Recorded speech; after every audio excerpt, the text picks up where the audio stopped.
Hi hello मैत्रिणी, श्री स्वामी समर्थ. मैत्रिणी, चला आता मी संध्याकाळची स्वयंपाक करायला लागलेली आहे. मी संध्याकाळी स्वयंपाकमध्ये ना पनीर भुर्जी बनवणार आहे. चला मैत्रिणी, आपण आता पनीर भुर्जी करायला सुरुवात करूया. आणि मी जे जे मसाले लागतात ना, मी तुम्हाला ते सर्व चालू सांगणार आहे. हे पहा, आता मी इथं ना गॅसवरती कढई ठेवलेली आहे. त्यामध्ये ना तेल टाकून जिरे टाकलेले आहेत आणि कांदा टाकलेला आहे. कांदा हा मिडियम साईजचे मी 2 ते 3 कांदे घेतले होते.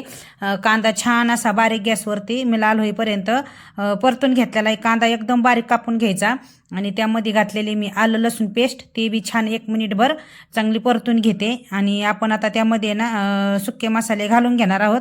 हे पहा, आता मी इथं घालून घेतली धना पावडर. सगळे मसाले आहेत ना आवडीनुसार टाकायचे. आपले हळद आता मी टाकून घेते. त्यामध्ये पनीर मसाला ना आपण दुधात मिक्स करतो तो नाही टाकायचा. साधं 10 रुपयाचं पॉकेट येतं, त्याच्यामध्ये ना पावडर मसाला असतो तो टाकायचा. आणि नंतर टाकलं मी लाल तिखट प्लेन आणि थोडा काळा मसाला टाकला पोह्याच्या चमच्याने 1 चमचाभर.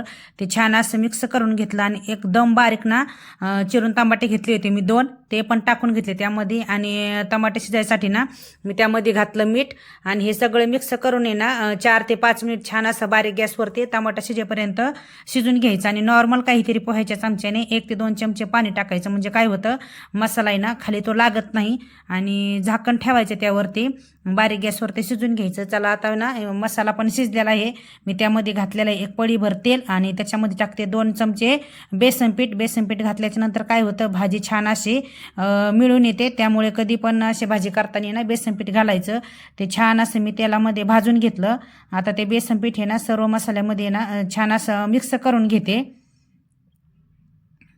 आणि ते घेतल्याच्या नंतर नॉर्मल आपल्याला पाणी टाकायचे. मी अंदाजे ना कपाने 1-1.5 कप पाणी टाकलेलं आहे. ते आता चांगलं मिक्स करून घ्यायचं. आणि त्यामध्ये घालते हे पनीर आहे ना, मी पावशेर पनीर घेतलं होतं आणि ते किसून घेतलं. किसलेलं पनीर आहे ना आता त्यामध्ये टाकून ते पण छान असं मिक्स करून घेते. आणि त्यामध्ये ना परत आवडीनुसार पाणी टाकायचं. जास्त पाणी टाकायचं नाही, कारण पनीर भुर्जी ना जास्त पातळ नसते, नॉर्मल मिडियम.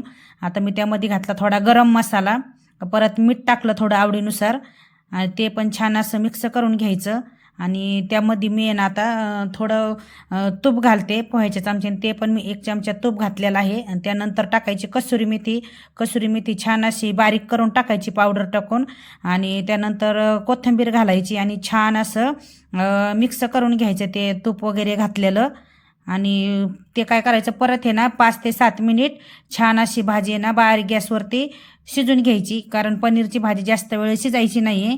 हे पहा, आता त्याच्यावरती ना झाकण ठेवलं. आता मी ना परत 1 ते 2 वेळेस मध्ये चेक केलेला आहे भाजी खाली लागली का काय. हे पहा, जास्त पातळ नाही केली, एकदम मिडियम केली, आपलं काहीतरी टेकून खाण्यापुरती मी. आणि आता आहे ना छान अशी परत झाकून ठेवते आणि गॅस बंद करते. चला मैत्रिणी, भेटू परत नेक्स्ट ब्लॉगमध्ये.